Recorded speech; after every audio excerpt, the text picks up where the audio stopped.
नमस्कार दोस्तों, आज हम लोग एक नए टॉपिक अमीबा के बारे में अध्ययन करेंगे। अमीबा किसे कहते हैं, कहाँ पाया जाता है और उनसे होने वाले रोगों के बारे में तथा बचाव के बारे में अध्ययन करेंगे। आइए सबसे पहले इसकी फिगर को हम दर्शाते हैं।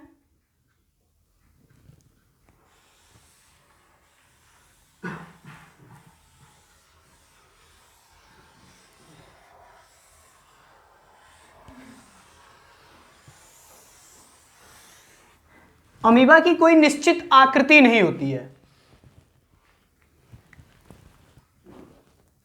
और सबसे बाहरी भाग को हम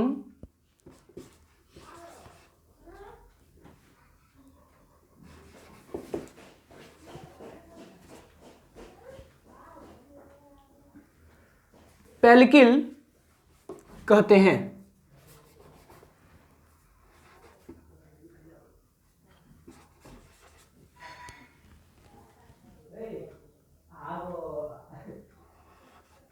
ठीक है, उभार जिसको हिंदी में कहते हैं।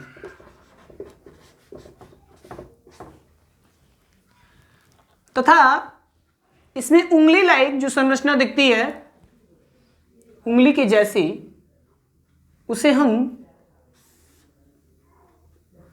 स्यूडोपोडिया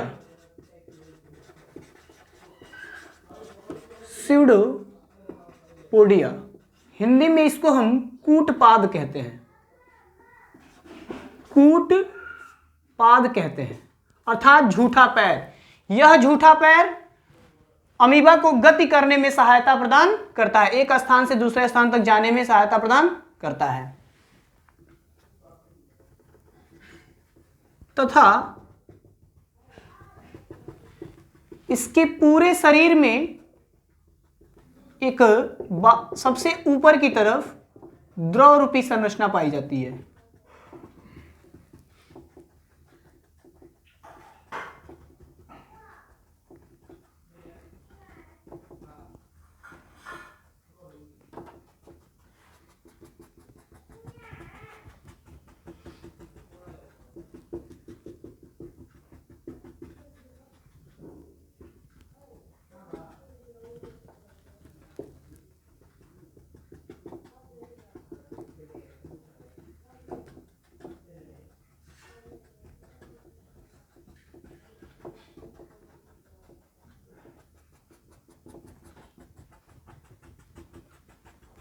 इस द्रव रूपी संरचना को एक्टोप्लाज्म कहा जाता है।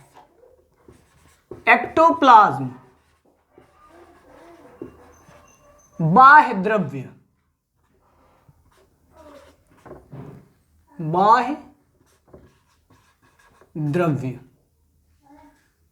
ठीक है, बाह्य द्रव्य कहा जाता है। यह बाह्य द्रव्य क्या करता है, तो जीवों को जैविक पदार्थों का नियमन करने का कार्य करता है। तत्पश्चात इसके अंदर की तरफ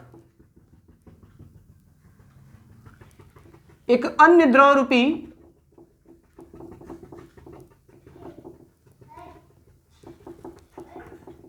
परत पाई जाती है, संरचना पाई जाती है,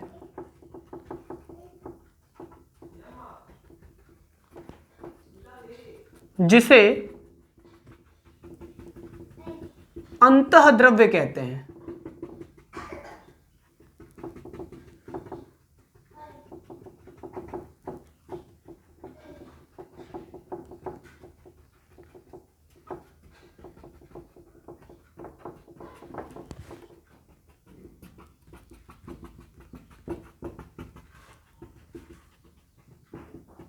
ठीक है, इसे हम अंतः द्रव्य के नाम से जानते हैं, एंडोप्लाज्म। एंडोप्लाज्म अंतः द्रव्य के नाम से जानते हैं। यह भी जैविक पदार्थों को नियमन करने का कार्य करता है तथा इसके बीच में एक गोल रूपी संरचना पाई जाती है, जिसे हम न्यूक्लियस कहते हैं।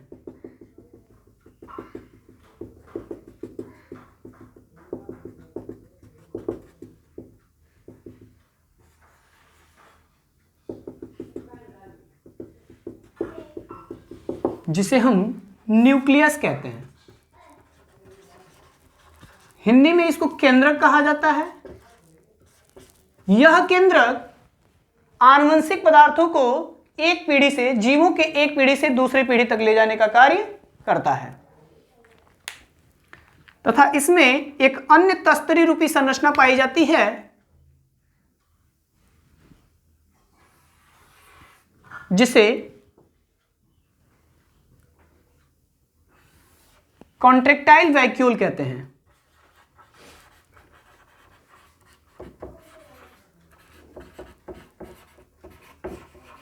इसको शॉर्ट फॉर्म में सीवी कहा जाता है। शॉर्ट फॉर्म में सीवी। इसकी हिंदी संकुचनशील रिक्तिका होती है। संकुचनशील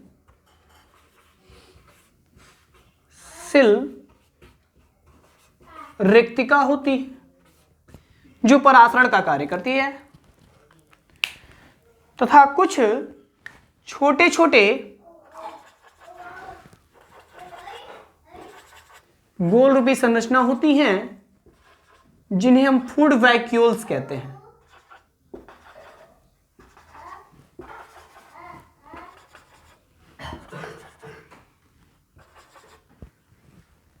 जिन्हें हम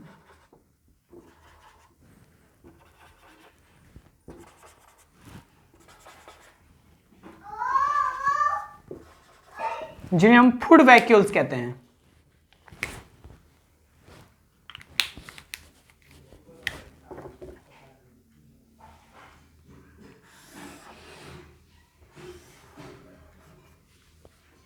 FV, शॉर्ट फॉर्म में FV बोला जाता है, जबकि पूरा नाम इसका फूड वैक्यूल,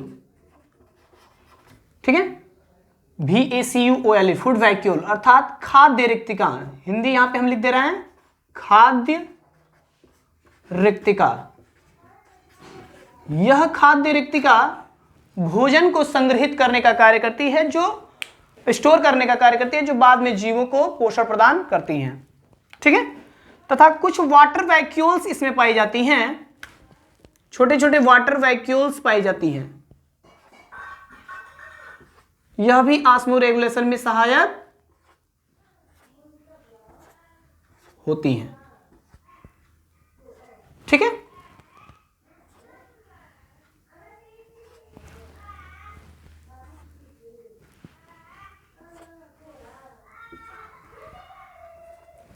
हो गया। अब यह FV के बाद जो छोटी छोटी जो संरचनाएं पाई जाती है उसे वाटर वैक्यूल्स कहती हैं, जो शरीर को संतुलन बनाने तथा वाटर को एब्जॉर्ब और एब्जॉर्ब करने में सहायक होती हैं। तथा कुछ डॉटेड रूपी बीच में छोटी छोटी संरचनाएं होती हैं द्रव रूपी, जिसे साइटोप्लाज्म कहते हैं।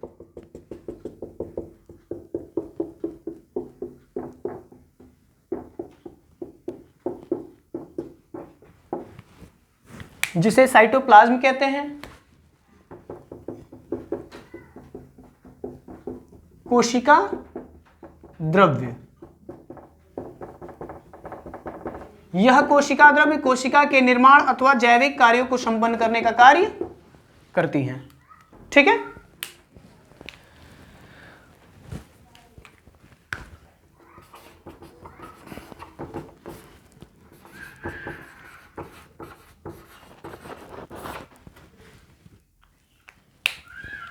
यह एक प्रोटोजोआ संघ का प्राणी होता है जो नम स्थानों जैसे नदी, तालाब, पोखरों, झीलों तथा कुछ सदस्य गन्ने के खेतों आदि नम स्थानों पे पाई जाती हैं।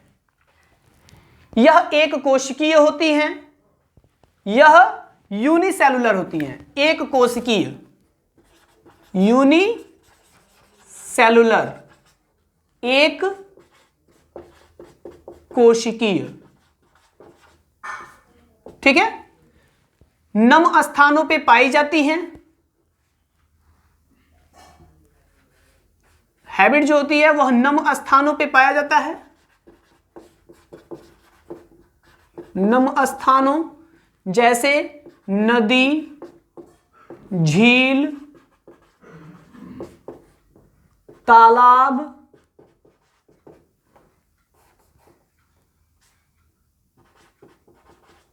तालाब, पोखरा आदि, इनकी जो व्यास होती है, आमाप होती है, वह 1 से 2 mm होती है, डायमीटर होती है।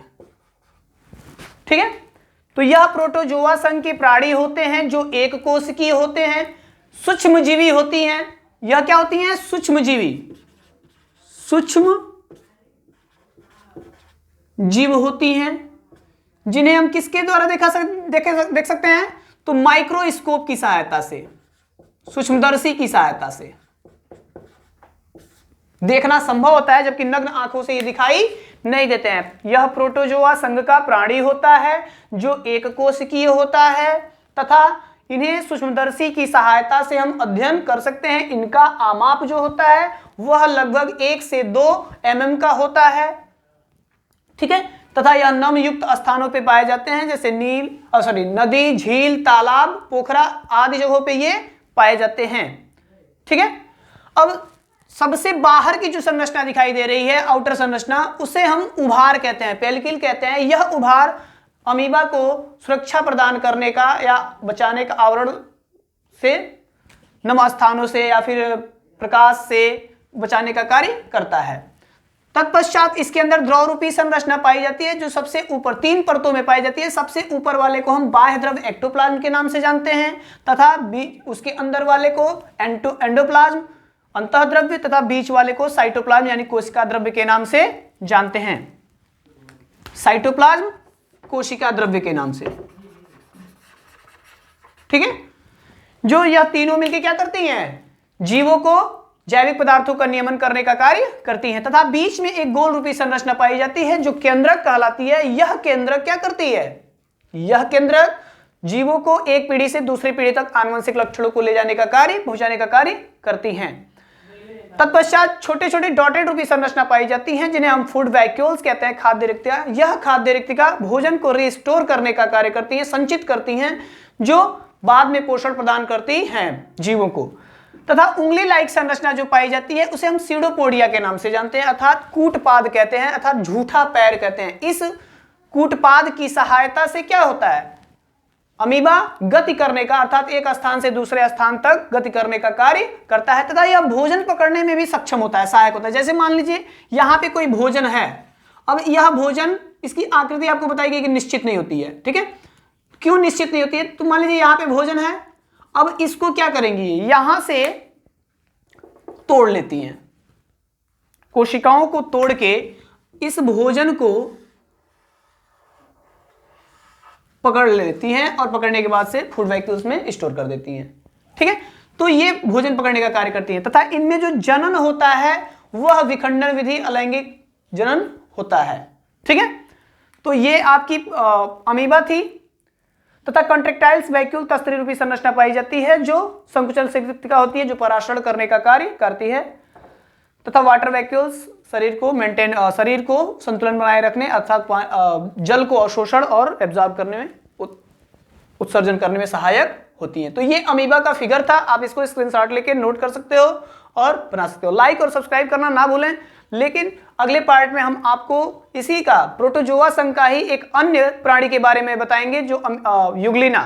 ठीक है, आपका क्वेश्चन है कि पादप तथा प्राणी जगत को जोड़ने का कार्य कौन करता है? इस क्वेश्चन का जवाब जरूर दीजिएगा। धन्यवाद।